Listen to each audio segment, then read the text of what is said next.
Hari Om. Very happy to meet you all in our next part of Aspire to Win. We were talking about appreciation and we are continuing the topic. Appreciation, பாராட்டும் தன்மை, instills positivity also. நம்மளை சுற்றி இருக்கிற விஷயம் எல்லாமே நல்லதாகவும் பாசிட்டிவாகவும் பாராட்டும் தன்மையுடைய ஒரு விஷயமாகவும் இருக்கும். ஸோ நம்மளுடைய குணத்துக்கு ஏற்ற மாதிரி யாரும் நம்மளை பார்த்த உடனே ஒரு சிரிப்பும் உடனே ஒரு வெல்கம், ஒரு என்ன சொல்கிறது, முகபாவம் அவங்களுக்கு இருக்கும். அது ஏன் அப்படின்னா நம்மளுடைய அன்பான வார்த்தை, நம்மளோட சிரிப்பு மட்டும் இல்லை, நம்மளுடைய அப்ரிஷியேட் பண்ணுற குணமும் தான். நம்மளுடைய சோஷியல் மீடியா இருக்கிற காலத்தில் எல்லாருடைய ஏஜ்லேயும் எல்லார்டையும் கையிலையும் இந்த கைபேசி மொபைல் இருக்குது. இதை நல்ல விஷயத்துக்கு மட்டும்தான் நம்ம உபயோகப்படுத்தணுங்கிறது. அட்லீஸ்ட் நம்ம இத்தனோண்டு ஒரு ஆட்டம் இவ்வளோ பெரிய உலகத்தில், ஆனால் அதை சுற்றி இருக்கிறவங்களுடைய தன்மையும் நம்மளால் ஒரு அளவுக்காவது மாற்ற முடியும். பெரிய ஒரு 1000-2000 பேரை மாற்றுறோமோ இல்லையாங்கிறது எனக்கு தெரியாது.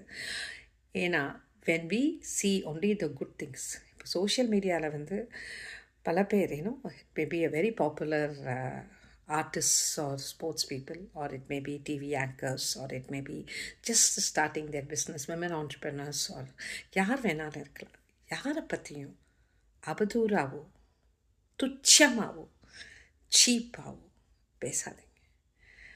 நம்ம பேச நம்மகிட்ட இருக்கிற நெகட்டிவிட்டி, அசுர குணம், அந்த அசுர குணம் நம்மள்கிட்ட அது பெருசாக போயிட்டே இருக்கும். அந்த அசுர குணம் நம்மளோட வாழ்க்கையில் பல வருஷங்களையும் நாட்களையும் நம்மளுக்கு கருகி போன மாதிரி பண்ணிடும். இது ஒரு பெரிய என்ன சொல்கிறது, நான் அது ஒரு பெரிய ஒரு ஃபன் மாதிரி நினைக்கிறாங்க.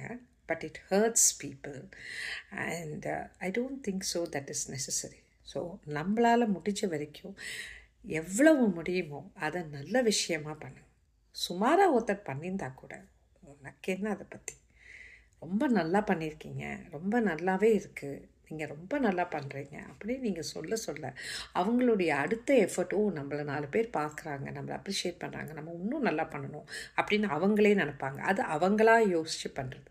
நீங்கள் சொல்லி, அதுவும் எஸ்பெஷலி குத்தி காமிச்சு பேசுகிற இது தேவையில்லை. எஸ்பெஷலி அவதூறாவோ மரியாதை குறைவாவோ பேசுகிறது யார் பார்க்குறாங்களோ பார்க்கலையோ அந்த கடவுள் பார்த்துட்ருக்காரு. அவருக்காவது நம்ம பயப்படணும் இல்லையா? ஹரி ஓம்.